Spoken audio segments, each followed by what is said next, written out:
Hello friends, स्वागत है निर्माण कैरियर एकेडमी की इस ऑनलाइन प्लेटफॉर्म पर। साथियों, आज की क्लास आप सभी के लिए रामबाण साबित होने वाली है।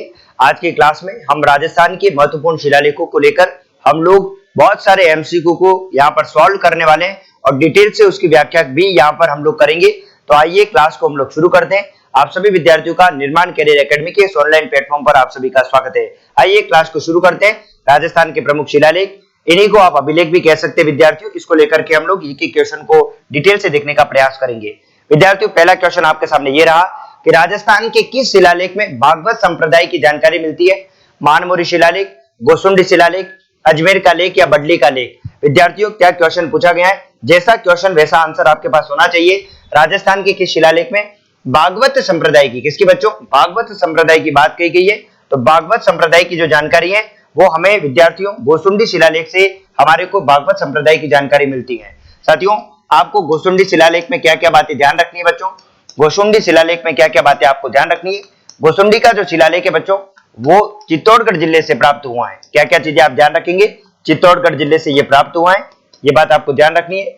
दूसरी शताब्दी का शिलालेख है, दूसरी शताब्दी का शिलालेख है बच्चों, ये बात आपको ध्यान रखना है। शताब्दी का शिलालेख है और इसमें विद्यार्थी ध्यान रखना ये संस्कृत भाषा में लिखित है, संस्कृत भाषा में लिखित है, ये बात आपको ध्यान रखनी है।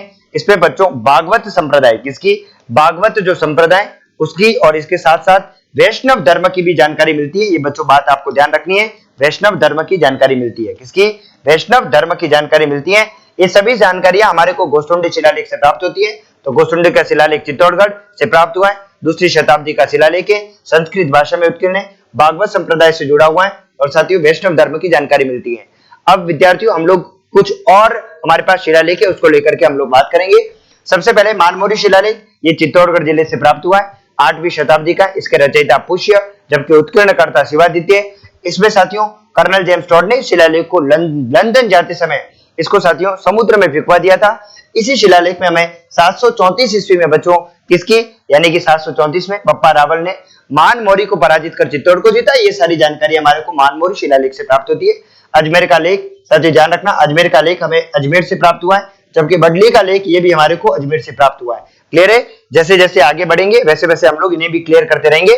तो पहले क्वेश्चन का सही जवाब हो जाएगा बच्चों बी इज करेक्ट आंसर। आइए दूसरे क्वेश्चन की तरफ बढ़ते हैं। राजस्थान के किस शिलालेख में सर्वप्रथम राजस्थान शब्द का उल्लेख मिलता है? कीर्ति स्तंभ प्रशस्ति, कुंभलगढ़ प्रशस्ति, राय प्रशस्ति या रणकपुर प्रशस्ति? बच्चों, राजस्थान के किस शिलालेख में सर्वप्रथम राजस्थान शब्द का उल्लेख मिलता है? यह पूछ रहा है कि राजस्थान का ऐसा कौन सा शिलालेख है जिसमें हमें राजस्थान शब्द सबसे पहले मिला। तो बच्चों ध्यान रखना, वह हमारा जो शिलालेख है उसका नाम है बच्चों कीर्ति स्तंभ प्रशस्ति, इसका आंसर ये भी नहीं है। कुंभलगढ़ प्रशस्ति, इसका आंसर ये भी नहीं है बच्चों। राय प्रशस्ति, इसका आंसर ये भी नहीं है बच्चों। और यहाँ पर रणकपुर प्रशस्ति, इसका आंसर ये भी नहीं है बच्चों। ये बात ध्यान रखना, राजस्थान शब्द सबसे पहले हमारे को जिस प्रशस्ति में मिलता है उसका नाम है अचलगढ़ प्रशस्ति। कौन सा? अचलगढ़ प्रशस्ति। ये साथियों ध्यान रखना, अचलगढ़ प्रशस्ति, यहां से हमारे को किसकी जानकारी मिलती है? बच्चों ध्यान रखना, अचलगढ़ प्रशस्ति साथियों, अचलगढ़ नहीं साथियों, बसंतगढ़ प्रशस्ति। कौन सी है? बसंतगढ़ प्रशस्ति। क्या नाम है?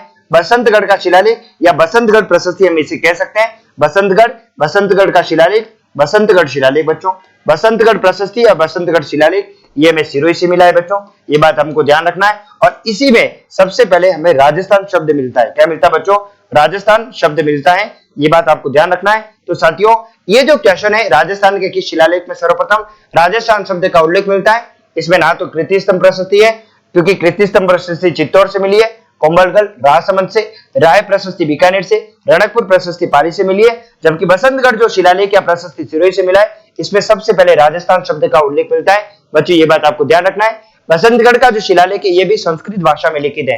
कौन से? संस्कृत भाषा में लिखित है बच्चों, इसलिए इसका आंसर सही हो जाएगा बसंतगढ़ प्रशस्ति। इसलिए क्वेश्चन अगर देखें तो ये डिलीट क्वेश्चन की तरफ जाएगा। इसका आंसर हो जाएगा बसंतगढ़ प्रशस्ति या शिलालेख जो सिरोही से हमारे को प्राप्त हुआ है। संस्कृत भाषा में सबसे पहले राजस्थान शब्द का उल्लेख मिलता है। आइए आगे बढ़ते हैं। अगला क्वेश्चन है, राज प्रशस्ति किस वर्ष उत्कीर्ण करवाई गई? 1576, 1676, 1800 में या 1600 में? तो साथियों राज प्रशस्ति को लेकर के आपको प्रश्न पूछा गया है। तो साथियों ध्यान रखना, राज प्रशस्ति मेवाड़ के महाराणा राज सिंह जी के समय इसको उत्कीर्ण कराया गया। राज सिंह जी का समय 1652 से लेकर 1680 ईस्वी के मध्य उन्होंने मेवाड़ पर शासन किया। उनके समय ही साथियों रणछोड़ तेलंग के नेतृत्व में, यानी कि उनके रचयिता साथियों कौन है? रणछोड़ दास तेलंग थे। इस प्रशस्ति की, और 1676 में इस प्रशस्ति को सबसे पहले उत्कीर्ण करवाया गया। इसलिए इस क्वेश्चन का सही जवाब हो जाएगा बी इज करेक्ट आंसर। आइए बात करते हैं राज प्रशस्ति को लेकर। अगर आपको पूछे कि राज जो प्रशस्ति है उसके बारे में आप बताओ ये किस समय की है, तो साथियों ये 1676 की है, ये बात आपको ध्यान रखना है। राज प्रशस्ति संस्कृत भाषा में लिखित है, और साथियों संस्कृत भाषा में लिखित है बच्चों, और ये संस्कृत भाषा में 25 बड़े बड़े पत्थरों पर 25 शिलाओं पर इसको उत्कीर्ण करवाया गया है, शिलाओं पर इनको लिखा गया है। और ये संस्कृत भाषा की भारत की सबसे बड़ी क्या है बच्चों, भारत की सबसे बड़ी प्रशस्ति है, ये बात आपको ध्यान रखना है। भारत की जो संस्कृत भाषा में लिखित, कौन सी भाषा में लिखित, संस्कृत भाषा में लिखित भारत की सबसे बड़ी प्रशस्ति राज प्रशस्ति है। 1676 में इसे उत्कीर्ण करवाया गया। इसके जो उत्कीर्ण करता है बच्चों, उनका नाम ध्यान रखना, उत्कीर्णकर्ता रणछोड़ दास तेलंगे। कौन है बच्चों, रणछोड़ दास तेलंगे, ये बात आपको ध्यान रखना है, तेलंगे, ये बात आपको ध्यान रखना है। कहां से हमें राज प्रशस्ति प्राप्त हुई है, तो नौ चौकीपाल। कहां से बच्चों, नौ चौकीपाल कहां पर है बच्चों, नौ चौकीपाल राजसमंद से, राजसमंद जो झील है, राजसमंद झील वहां से प्राप्त हुई है, ये बात आपको ध्यान रखना है, राजसमंद झील। क्योंकि बच्चों राजसमंद झील का जो निर्माण है वो भी महाराणा राज सिंह जी के समय हुआ, इसीलिए साथियों राज सिंह जी को हाइड्रोलिक पावर रूलर कहा जाता है। क्या कहते हैं, क्योंकि साथियों आपको पता है कि राज सिंह जी ने विजय कटकाटू और साथियों हाइड्रोलिक रूलर, ये दोनों उपाधियां उन्होंने धारण की, और राजसमंद झील बनाने के बाद उन्होंने हाइड्रोलिक रूलर की उपाधि को धारण किया। इसके अलावा राज सिंह जी का समय 1652 से लेकर 1680 तक इनका शासन रहा, और साथियों इसी समय इसको उत्कीर्ण करवाया गया। राजसमंद झील के किनारे आप सभी को पता है कि जिस समय ये झील बनी उस समय गेवर माता जो थी, गेवर नाम की जो महिला थी, इसने साथियों इस झील के निर्माण के दौरान जो बांध बनाया गया उसमें इन्होंने यानी कि जिंदा इसको इस दीवार के अंदर चुना गया था, किसको, गेवर माता को। तो गेवर माता के इन्हीं की गेवर के नाम पर गेवर माता का यहाँ मंदिर भी बनाया गया है। अच्छा ये बात भी आपको ध्यान रखना है। गोमती नदी के पानी को रोक करके राजसमंद झील बनाई गई है, ये बात भी आपको ध्यान रखना है, राज सिंह जी के समय बनी है। और पूरे राजस्थान के अंदर अकाल राहत कार्यक्रम के दौरान बनने वाली पहली झील भी कौन सी है बच्चों, राजसमंद झील है, ये बात आपको ध्यान रखना। इसलिए इस क्वेश्चन का सही जवाब हो जाएगा बी इज करेक्ट आंसर। आइए आगाज करते हैं अगले क्वेश्चन की तरफ। अगला क्वेश्चन है जहांगीरी महल का लेख किस स्थान पर स्थित है, सोजत, कुंभलगढ़, पुष्कर या अजमेर। विद्यार्थियों जहांगीरी महल का जो लेख है वो किस स्थान पर मिला है, ये क्वेश्चन आपको आरएस भर्ती परीक्षा जो हुई, आरएस भर्ती परीक्षा 2018 के अंदर प्री पेपर में ये प्रश्न पूछा गया है। बच्चों आप पेपर देखिएगा, उसके अंदर एक प्रश्न है जहांगीरी महल का लेख किस स्थान पर है। बच्चों ध्यान रखना जहांगीरी महल का लेख पुष्कर यहां से प्राप्त हुआ है। साथियों पुष्कर अजमेर में है, तो ऑप्शन में पुष्कर भी है, अजमेर है, तो किस स्थान पर पूछा है, तो स्थान तो पुष्कर है, जिला पूछता तो आंसर हो जाता जैसे अजमेर। लेकिन साथियों आपको ध्यान रखना है कहां पर, तो साथियों ध्यान रखना सी इज करेक्ट आंसर। जहांगीरी महल का जो लेख है बच्चों ये 1200 ईस्वी सन का है। कौन से सन का बच्चों, 1200 एडी ईस्वी सन का है। इसके अंदर साथियों आपको ध्यान रखना है, इसमें ये जो जहांगीरी महल का लेख है साथियों ये हमारे को पुष्कर अजमेर से मिला है बच्चों, पुष्कर अजमेर से मिला है, पुष्कर अजमेर से, कहां से, अजमेर से मिला है जहांगीरी का लेख। और इसमें जहांगीर के द्वारा इसमें क्या जानकारी मिलती है, जहांगीर की मेवाड़ विजय की जानकारी मिलती है, जहांगीर की मेवाड़ विजय की जानकारी मिलती है, मेवाड़ विजय की जानकारी मिलती है। बच्चों ये बात भी ध्यान रखना किसके अंदर, तो 1200 एडी का है, पुष्कर अजमेर में मिला है। और जहांगीरी लेख में सबसे पहले हमारे को किसकी जानकारी मिलती है, तो इन्होंने मेवाड़ को जो जीता उसको लेकर के यहाँ पर जानकारी हमारे को किससे मिलती है, जहांगीरी लेख से हमारे को प्राप्त होती है। ये बात भी आपको ध्यान रखना है, ठीक है विद्यार्थियों। तो साथियों ध्यान रखना ये लेख 1615 ईस्वी सन का है, इसको सही कीजिएगा आप, 1615 ईस्वी सन का, कब का है, 1615 ईस्वी सन का, ये बात आपको ध्यान रखना है, 1615 ईस्वी सन का है, पुष्कर अजमेर से मिला है। जहांगीर के मेवाड़ विजय की जानकारी इसमें मिलती है, तो इस क्वेश्चन का सही उत्तर हो जाएगा बच्चों सी इज करेक्ट आंसर। क्या हो जाएगा, सी इज करेक्ट आंसर। क्लियर है बच्चों, आगे बढ़ते अगला क्वेश्चन आपके सामने ये रहा, जगन्नाथ प्रशस्ति की रचयिता कौन है। आपको पूछा है जगन्नाथ प्रशस्ति के रचयिता कौन है, रणछोड़ दास तेलंग, कृष्ण भट्ट, अत्रि भट्ट एवं महेश भट्ट या जेता। तो साथियों जगन्नाथ प्रशस्ति को लेकर के हम लोग बात करेंगे। तो सबसे पहले देखो बच्चों, अगर आपको कोई पूछे रणछोड़ दास तेलंग, ये तो राज प्रशस्ति के क्या है बच्चों, राज प्रशस्ति के रचयिता है, ये बात आपको ध्यान रखनी है। इसके अलावा कृष्ण भट्ट, साथियों ये जगन्नाथ जो प्रशस्ति, जगन्नाथ प्रशस्ति इसके रचयिता है, ये बात आपको ध्यान रखना है। जगन्नाथ प्रशस्ति, ये प्रशस्ति इसके रचयिता कौन है, कृष्ण भट्ट है बच्चों, ये बात ध्यान रखना। ये प्रशस्ति हमारे को जगदीश मंदिर, जिसे सपनों का मंदिर कहा जाता है, जगदीश मंदिर उदयपुर से हमारे को ये प्राप्त हुई है, उदयपुर से हमारे को प्राप्त हुई है। और साथियों इस प्रशस्ति में हल्दी घाटी युद्ध का वर्णन मिलता है, किसका, हल्दी घाटी युद्ध का वर्णन मिलता है, युद्ध का वर्णन मिलता है। और ये प्रशस्ति 1652 ईस्वी की है। कब की है बच्चों? 1652 एडी की है बच्चों, ये बात भी आपको ध्यान रखना है, 1652 ईस्वी की है। हल्दी घाटी युद्ध का इसमें वर्णन मिलता है, जगदीश मंदिर से हमारे को ये प्राप्त हुई है बच्चों, ये बात भी आपको ध्यान रखना है। और इसके जो रचयिताकार है वो कृष्ण भट्ट है, ये बात भी आपको ध्यान रखना है। क्लियर है बच्चों? नेक्स्ट हम देखें अत्रि भट्ट और महेश भट्ट को देखते हैं। ये कीर्ति स्तंभ प्रशस्ति, कौन सी प्रशस्ति बच्चों? कीर्ति जो स्तंभ प्रशस्ति है, कीर्ति स्तंभ जो प्रशस्ति है, स्तंभ प्रशस्ति। इसके साथियों रचयिता कौन है बच्चों? रचयिता कौन है? तो आप सभी जानते हैं कौन है, तो अत्रि भट्ट और महेश भट्ट कीर्ति स्तंभ प्रशस्ति के क्या है बच्चों? रचयिता। ये बात भी आपको ध्यान रखना है। जबकि साथियों आपको ध्यान रखना है कि जेता कौन है बच्चों? तो जेता के बारे में आप ध्यान रखिएगा। जेता जो आपका जो विजय स्तंभ जो बना था, कौन सा बच्चों? विजय स्तंभ, जिसको आप कीर्ति स्तंभ बोलते हैं, विजय स्तंभ। साथियों विजय स्तंभ जो बना है ना, 9 मंजिला जो विजय स्तंभ बनाया गया, इसी को साथियों कीर्ति स्तंभ के नाम से जाना जाता है। इसके मुख्य शिल्पकार है कौन है बच्चों? शिल्पकार। तो मुख्य शिल्पकार कौन है बच्चों? तो ध्यान रखना कौन है? विजय स्तंभ, जिसे विक्ट्री टावर के नाम से जानते हैं, 9 मंजिला है, 122 फीट ऊंचा है। इसका शिल्पकार जेता, जबकि मुख्य सहयोगी नाथा, पेमा और पुंजा है। ये बात भी आपको ध्यान रखना है। तो साथियों जेता क्या है? विजय स्तंभ, जिसे विक्ट्री टावर के नाम से जाना जाता है। कीर्ति स्तंभ साथियों सारंगपुर युद्ध विजय की याद में कुंभा के समय इसका निर्माण करवाया गया था विजय स्तंभ, तो इसका जेता। लेकिन साथियों आपको प्रश्न पूछा गया जगन्नाथ प्रशस्ति के रचयिता कौन है? कृष्ण भट्ट इसका सही उत्तर हो जाएगा। इसका आंसर हो जाएगा बी इज करेक्ट आंसर। आइए आगाज करते हैं। अगला क्वेश्चन आपके सामने ये रहा। राजस्थान का सबसे पुराना शिलालेख या अभिलेख कहां स्थित है? अजमेर में, डूंगरपुर में, राजसमंद में, उदयपुर में। तो साथियों आपको पता है उदयपुर में तो जगन्नाथ प्रशस्ति मिली। क्या मिली बच्चों? जगन्नाथ प्रशस्ति। अभी सारी बातें मैंने इसके बारे में आपको सारी बातें आप डिटेल से हमने पिछले क्वेश्चन में देखी। राजसमंद से राज प्रशस्ति मिली है, इसको भी हम लोगों ने पूरा क्लियर किया है। उसके बाद डूंगरपुर से हमारे को बेणेश्वर का शिलालेख मिलता है। कौन सा बच्चों? बेणेश्वर का जो शिलालेख है वो हमारे को डूंगरपुर से मिला। डूंगरपुर में नवा टापरा गांव, साथियों ध्यान रखना, सावला तहसील, डूंगरपुर के अंदर बेणेश्वर शिलालेख हमारे को वहां से प्राप्त हुआ है। और साथियों इस पर एक अंग्रेज अधिकारी है जिसका नाम है मैकेंजी, उसके साइन। और साथियों अंग्रेज का एक सुप्रीडेंट जो है उस ट्रैक्टस उसका जो नाम है मैकेंजी, और ट्रैक्टस के इस बेणेश्वर शिलालेख पर क्या मिलते हैं? हस्ताक्षर मिलते हैं। जबकि अजमेर में सबसे पुराना हमारे को शिलालेख मिला है, उसका नाम है बडली का लेख। क्या है बच्चों? बडली का लेख। बडली का लेख है बच्चों, इसके बारे में ध्यान रखना। बडली का जो लेख है या बडली का जो शिलालेख है ये हमारे को अजमेर से प्राप्त हुआ है। ये राजस्थान का सबसे पुराना शिलालेख या अभिलेख है, इसलिए इस क्वेश्चन का सही जवाब हो जाएगा बच्चों ए इज करेक्ट आंसर। क्या आंसर हो जाएगा बच्चों? ए इज करेक्ट आंसर। अगले क्वेश्चन की तरफ मूव करते हैं। अगला क्वेश्चन है किस शिलालेख के अनुसार डाइदिन के झोपड़े का निर्माण अबू बकर ने करवाया? ये क्वेश्चन पूछ रहा है साथियों डाइदिन का जो झोपड़ा है, कौन सा? डाइदिन का जो झोपड़ा है, डाइदिन का झोपड़ा।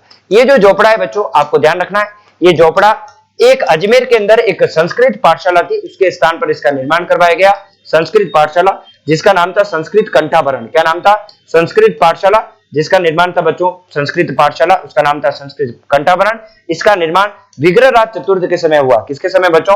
विग्रहराज फोर्थ के समय इसका निर्माण होता है, जिन्हें हम विसल देव के नाम से जानते हैं। इनके समय इसका निर्माण होता है बच्चों, विसल देव के समय। किसका निर्माण हुआ बच्चों? संस्कृत पाठशाला का निर्माण हुआ। इसको तोड़वा करके डाइदिन के झोपड़े का निर्माण करवाया गया बच्चों। ये निर्माण कुतुबुद्दीन ऐबक के समय का किसने करवाया? कुतुबुद्दीन ऐबक ने करवाया। कुतुबुद्दीन जो ऐबक है वो साथी मोहम्मद गोरी का गुलाम था। मोहम्मद गोरी का क्या दास था? कौन बच्चों? कुतुबुद्दीन ऐबक। और इसके समय में 1194 से लेकर 1198 के बीच में डाइदिन का झोपड़ा बनाया गया बच्चों। ठीक है साथियों, तो ये यही पूछ रहा है कि कुतुबुद्दीन ऐबक के समय किसके निर्देशन में, है ना साथियों, ये झोपड़ा जो बना वो किसके निर्देशन में? अबू बकर के निर्देशन में। यही बात वो पूछ रहा है कि हमारे को ये जानकारी कहां से मिलती है कि डाइदिन का झोपड़ा जो अजमेर में बना कुतुबुद्दीन ऐबक के समय अबू बकर के निर्देशन में, इसकी जानकारी हमारे को किस शिलालेख में मिलती है? ये प्रश्न पूछा गया। तो बच्चों ध्यान रखना ये शिलालेख है बच्चों, ध्यान रखना अजमेर का लेख। कौन सा? अजमेर का लेख। और साथियों अजमेर के लेख से ही हमारे को किसकी जानकारी मिलती है? तो साथियों डाइदिन के झोपड़े का जो निर्माण हुआ अबू बकर के निर्देशन में करवाया गया, इसकी जानकारी मिलती है। ये अजमेर का लेख बच्चों 1200 एडी का है। कब का है बच्चों? 1200 एडी का। जबकि साथियों जहांगीरी का लेख कब का है? 1615 ईस्वी सन का है। जबकि अजमेर का लेख 1200 ईस्वी सन का है। इसका आंसर ना तो आमेर का लेख होगा, ना मानमोरी होगा, ना साथियों यहाँ पर श्रृंगी ऋषि का लेख होगा। इसलिए इस क्वेश्चन का सही जवाब हो जाएगा बच्चों ए इज करेक्ट आंसर। तो साथियों आपको ध्यान रखना है डाइदिन के झोपड़ा कहां पर है? अजमेर के अंदर है। किसको तोड़वा कर बनवाया गया? तो संस्कृत पाठशाला को तोड़वा के करवाया गया। इस संस्कृत पाठशाला का नाम संस्कृत कंठाभरण है। इसका निर्माण विग्रहराज चतुर्थ या बिसल देव ने 1158 ईस्वी के आसपास करवाया। इसको तुड़वाकर 1194 से 98 के बीच में 2.5 दिन के झोपड़े का निर्माण करवाया कुतुबुद्दीन ऐबक के समय अबू बकर के निर्देशन में। तो इसलिए इस क्वेश्चन का सही जवाब हो जाएगा अजमेर का लेक, क्योंकि ये सारी जानकारी हमारे को अजमेर के लेक से मिलती है। क्लियर है। अगला है कर्नल जेम्स टॉड ने किस शिलालेख को समुद्र में फेंकवा दिया। ठीक है, कर्नल जेम्स टॉड आप सभी जानते हैं, ये कर्नल जेम्स जो टॉड थे, इनका जो जन्म है साथियों ध्यान रखना इस्लिंगटन इंग्लैंड के अंदर इनका जन्म होता है। इन्होंने the annals and antiquities of Rajasthan, इसी को the eastern and western Rajputana state of India, इन्हीं के द्वारा लिखी गई पुस्तक है। ट्रेवल्स इन इंडिया इन्होंने लिखी है। फ्यूडल सिस्टम पर भी पुस्तकें इनके द्वारा लिखी गई है। कर्नल जेम्स टॉड, जिन्हें हम घोड़े वाले बाबा के नाम से जानते हैं, क्या बोलते हैं? घोड़े वाले बाबा। क्या बोलते हैं बच्चों? इन्हें घोड़े वाले बाबा क्या बोलते हैं? घोड़े वाले बाबा इन्हीं को कहते हैं बच्चों। और बाबा, और इन्हीं को राजस्थान इतिहास का पितामह कहा जाता है। राजस्थान की जो हिस्ट्री है, राजस्थान के इतिहास का पितामह कहते हैं। क्या कहते हैं? ठीक है, father of Rajasthan history. Clear है बच्चों, ये बात भी आपको ध्यान रखना है, पितामह कहा जाता है। और कर्नल जेम्स टॉड ने किस शिलालेख को समुद्र में फेंकवा दिया बच्चों? बिजोलिया शिलालेख नहीं साथियों, इसको नहीं चिरवा के मानमोरी जो शिलालेख था बच्चों, इस मानमोरी शिलालेख को इन्होंने समुद्र में इंग्लैंड जाते समय इसको किसमें फेंकवा दिया बच्चों? तो ध्यान रखना, इसको समुद्र में फेंकवा दिया। मानमोरी शिलालेख 8वीं शताब्दी का है। कब? 8th सेंचुरी का। कब का है बच्चों? ठीक है 8th सेंचुरी का क्या है? शिलालेख है। ये बात आपको ध्यान रखना है। इसके जो रचयिता है बच्चों, इसके जो रचयिता है वो पुष्य है। कौन है बच्चों? पुष्य है। जबकि इसके उत्कीर्णकर्ता कौन है? उत्कीर्णकर्ता आपको ध्यान रखना है, उत्कीर्णकर्ता साथियों शिवादित्य। कौन है? शिवादित्य। ये बात भी आपको ध्यान रखना है। इसके अलावा इसमें साथियों ध्यान रखना, इस मानमोरी शिलालेख में हमें अमृत मंथन की जानकारी मिलती है। किसकी? अमृत। सेकंड ग्रेड में पूछा गया प्रश्न है, राजस्थान के किस शिलालेख में अमृत मंथन की जानकारी मिलती है? मानमोरी शिलालेख में। उसके अलावा 734 ईस्वी में बप्पा रावल के द्वारा, बप्पा रावल जिन्हें कालपोज के नाम से जाना जाता है, बप्पा रावल के द्वारा साथियों चित्तौड़गढ़ के राजा किसको साथियों? मान मौर्य। किसको? मान मौर्य या साथियों मान मौर्य को पराजित करके चित्तौड़ पर अधिकार किया। ये जानकारी भी हमारे को यहीं से प्राप्त होती है। मेरे तो साथियों कि ये जो शिलालेख है इसमें बहुत सारी जानकारी थी। तो colonel James Tod England London के लिए जब जा रहे थे तो इन्होंने जो जिस जहाज से ये जा रहे थे उस जहाज में इसको भी रखवाया, इस पत्थर को साथियों शिलालेख को। लेकिन साथियों ना जहाज का भार अत्यधिक हो जाने की वजह से इनको क्या करना पड़ा? ये जो शिलालेख है उससे समुद्र में फेंकवाना पड़ा। इसलिए साथियों किस शिलालेख को इन्होंने समुद्र में फेंकवा दिया? नाम है मानमोरी शिलालेख, जो हमें चित्तौड़गढ़ से प्राप्त हुआ। कहां से बच्चों? चित्तौड़गढ़ से प्राप्त हुआ है। क्लियर है, ये बात आपको ध्यान रखना है। इसलिए इस क्वेश्चन का सही जवाब हो जाएगा सी इज करेक्ट आंसर। क्या आंसर होगा? सी इज करेक्ट आंसर। आइए अगले क्वेश्चन की तरफ मूव करते हैं। अगला है बिजोलिया शिलालेख किस जिले से प्राप्त हुआ है?